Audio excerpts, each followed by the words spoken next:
Hello guys, in this video I'm going to show you how to restart your MacBook, but first I wanted to tell you that don't forget to subscribe because at 10,000 subscribers I'm going to show you my YouTube revenue statistics and my growth strategy, how you can make money online. So first go to the top of the screen and you can see at the top left corner the Apple logo. Click on that and then click on the restart.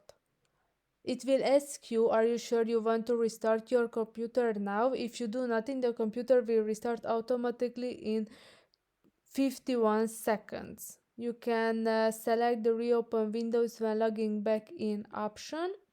And if you want to restart your computer, your MacBook, then click on the restart and then you're all set. I hope this video was helpful for you. If it was, please consider subscribing and see you in the next one. Bye bye.